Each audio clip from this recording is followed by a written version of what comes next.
Tax से जुड़ी हर उलझनों को दूर करने के लिए लेकर हम हाजिर हैं आपका पसंदीदा शो टैक्स गुरु, जहां हम नियमों के दायरे में रहकर टैक्स बचाने के बेहतरीन तरीके आपको बताते हैं।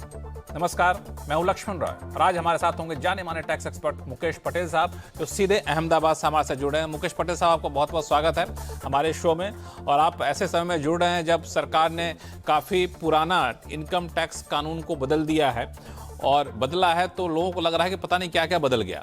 तो समय समय पे आप बताते रहे हैं, लेकिन और भी क्या कुछ बारीकियां आपसे पूछूंगा, क्योंकि आपने काफ़ी रिसर्च किया। इसलिए दर्शकों को बता दूं कि अगले आधे घंटे तक हम लोग कई सारी बारीकी बातें बताने वाले हैं। खास तौर से 2 करोड़ से ज़्यादा लोग ऐसे हैं जो जीरो टीडीएस के लिए फॉर्म भरते हैं। जो फॉर्म भरते हैं ना, तो मैं देख रहा था डेटा, उस डेटा में मैंने देखा कि 15G और 15H ये एक फॉर्म भरते हैं, उसको लेकर के अब नया फॉर्म आ गया है और 15G और 15H की हो गई विदाई। तो इसके लिए नया फॉर्म क्या है, कायदे कानून क्या है, इस पे बातचीत करेंगे।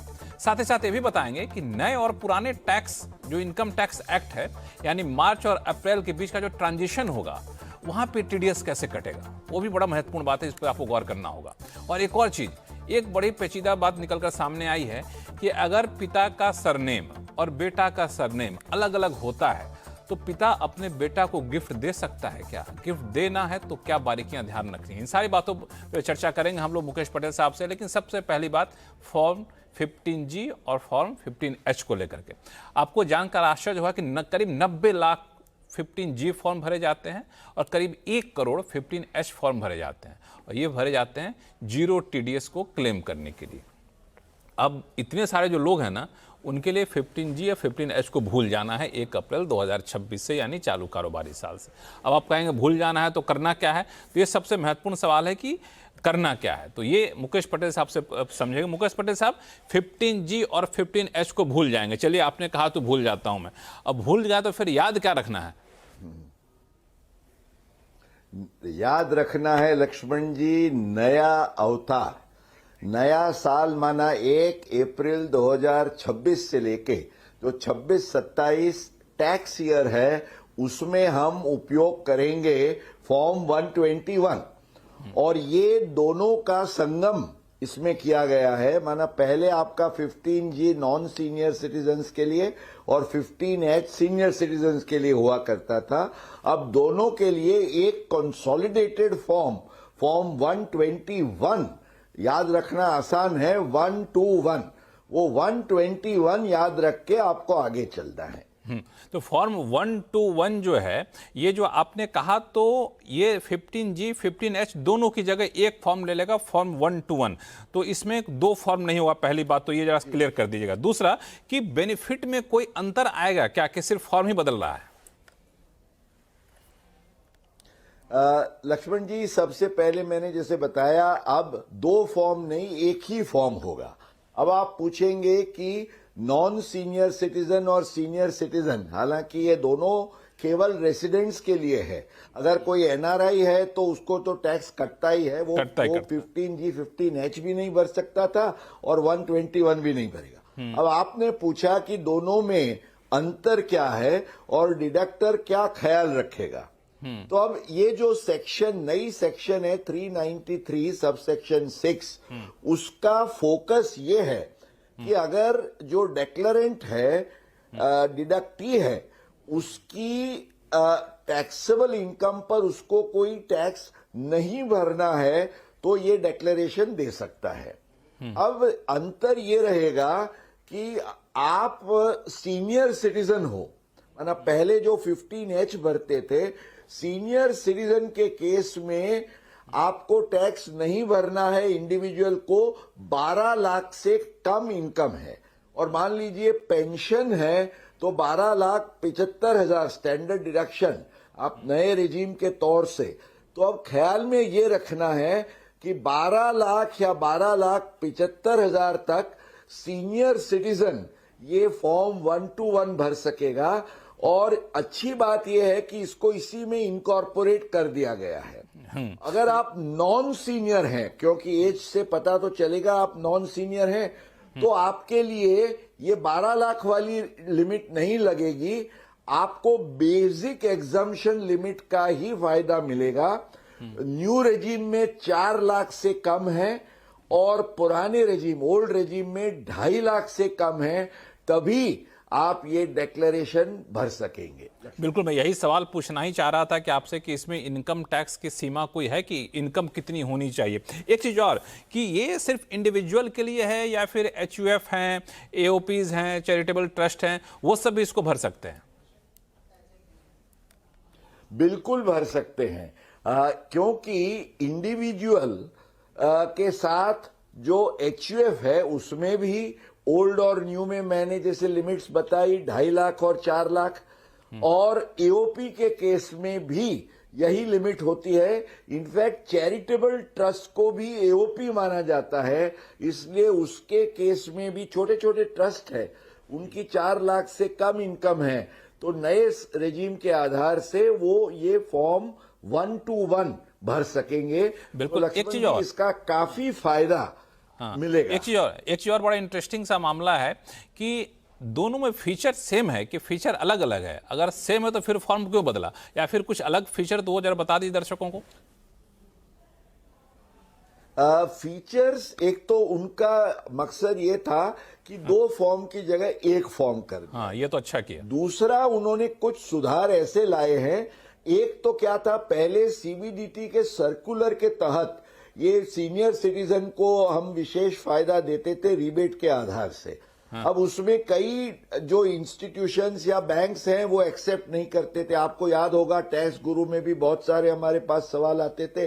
अब इसी फॉर्म में इसको स्पष्ट कर दिया गया है और कानून में ये बदलाव लाया गया है। तो ये और एक तीसरी बहुत इंटरेस्टिंग बात ये है कि आप गलत डिक्लेरेशन कर रहे हैं या नहीं उस पर उनकी नजर रहे, इसलिए वो पिछले 2 साल की आपकी टोटल इनकम, आपने आईटीआर कब भरा और कितनी रकम का भरा एक्नॉलेजमेंट के साथ, वो डिटेल्स भी इसमें मांग रहे हैं पहली बार। तो ये ख्याल रखना है। तो आपने दोनों बातें कह दी, एक तब डरा भी दिया लोगों को कि भाई 2 साल का पूरा हिसाब किताब मांग रहे हैं आपसे, तो कुछ उल्टा पुल्टा आप कर नहीं पाएंगे। दूसरा, जो लोग सही रास्ते से चल रहे हैं, टैक्स गुरु के बताए रास्ते पे चल रहे हैं, उनके लिए अच्छी बात यह है कि आपके लिए कायदे कानून को आसान कर दिया गया है। 2 फॉर्म की जगह 1 फॉर्म कर दिया है, जितना बखूबी से बताया मुकेश पटेल साहब ने। एक चीज और, चलते चलते टीडीएस का ही मामला है, क्योंकि एफएम ने एक बार और कही थी वित्त मंत्री साहिबा ने कि सिंगल विंडो फाइलिंग की व्यवस्था हम लोग शुरू कर रहे हैं नो टीडीएस वालों के लिए इन रिस्पेक्ट ऑफ डिविडेंड्स। तो वो क्या, थोड़ा संक्षिप्त में बताइए, तो फिर हम लोग चलेंगे। ढेर सारे कॉल आ चुके हैं हमारे पास।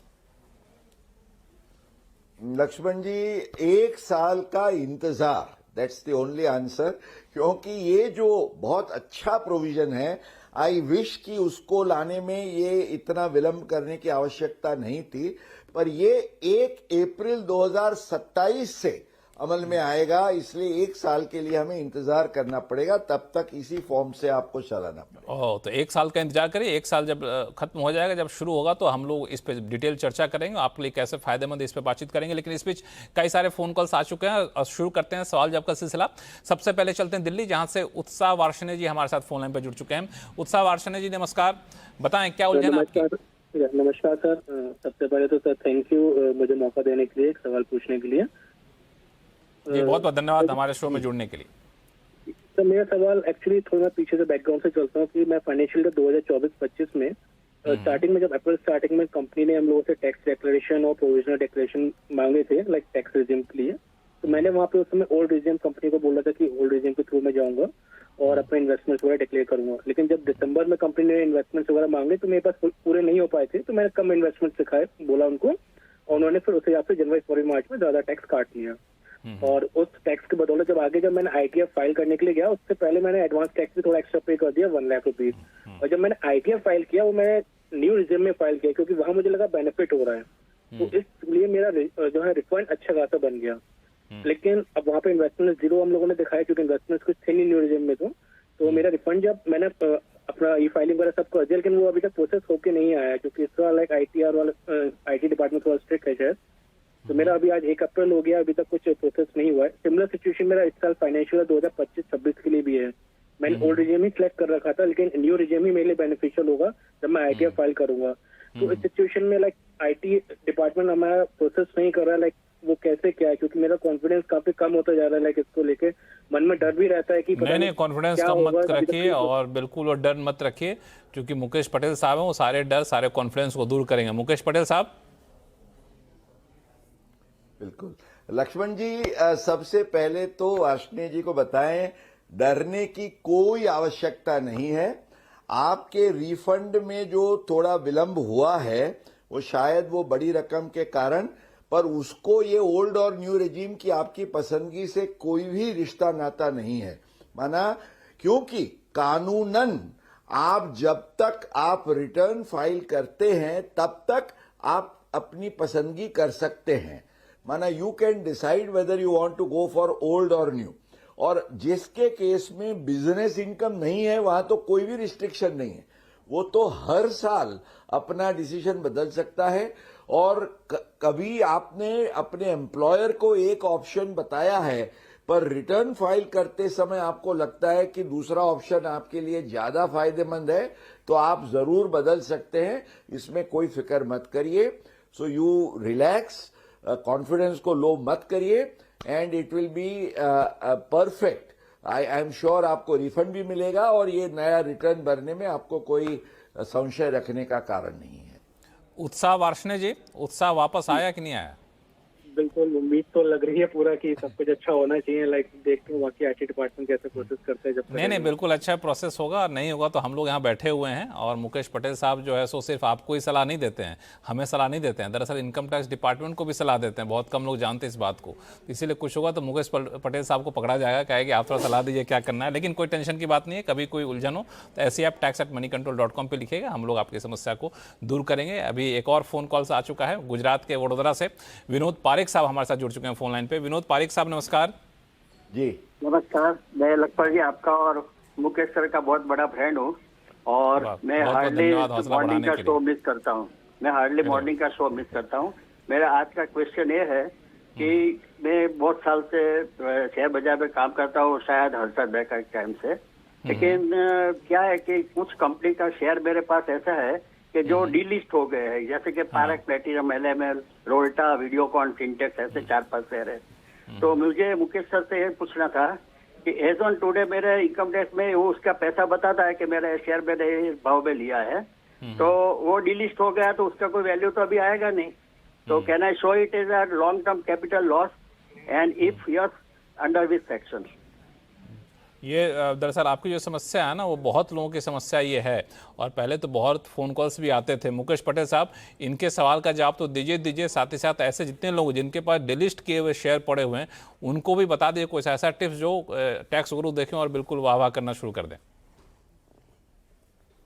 बिल्कुल लक्ष्मण जी, हमें टिप बताना पड़ेगा, क्योंकि कानून में तो कोई सीधा प्रावधान नहीं है कि जिसके आधार से आपका शेयर डीलिस्ट होता है तो ऑटोमेटिक आप क्लेम कर सके लॉन्ग टर्म लॉस। क्योंकि कैपिटल लॉस क्लेम करने के लिए, हालांकि आपको लॉस जरूर हुआ है, पर वो लॉस क्लेम करने के लिए you have to transfer the share. अब ये दो तरीके से हो सकता है।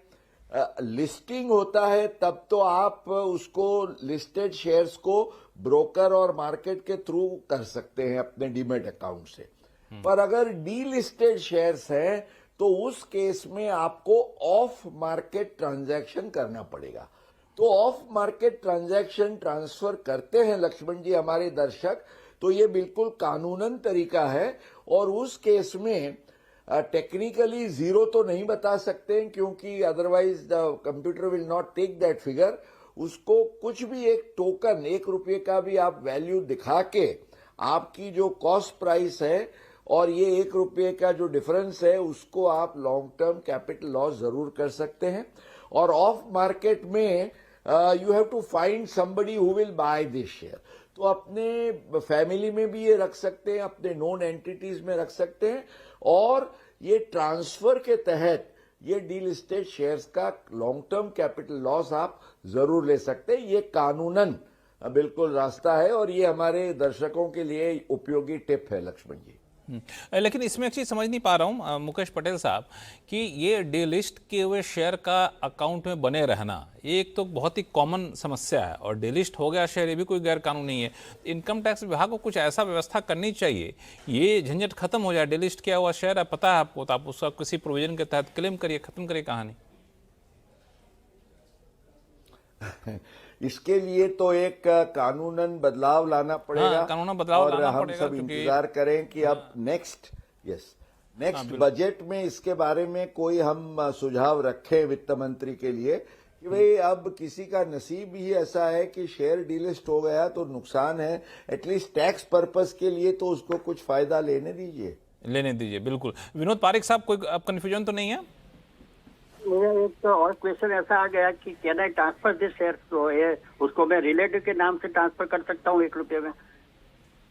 कर सकते हैं, मैंने बताया किसी को भी कर सकते हैं, लेकिन प्रॉपर प्रोसीजर के साथ करिएगा और उसको अपने आईटीआर में डिक्लेयर भी करिएगा। अच्छा, ये शेयर डिलिस्ट हो गया तो कैसे ट्रांसफर करेंगे? ऑफिशियल ट्रांसफर करना पड़ेगा? नहीं, इसमें 2 प्रकार के हैं।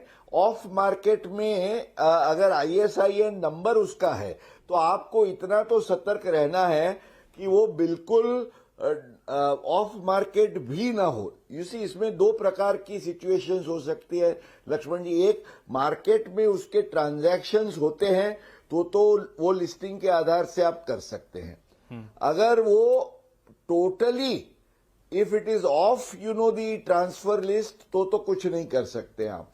बट अगर उसका प्राइवेटली भी आप ट्रांसफर कर सकते हैं ISIN नंबर के आधार से, तो आप जरूर ये अपने रिलेटेड पार्टी के साथ ये ट्रांजैक्शन कर सकते हैं। चलिए, तो बहुत पूरी बारीकियां आपने बता दी। तो पारिक साहब के साथ साथ बाकी जितने लोग हैं जिनके साथ ये समस्या, सबकी समस्या सुलझ गई होगी आपके जवाब के साथ।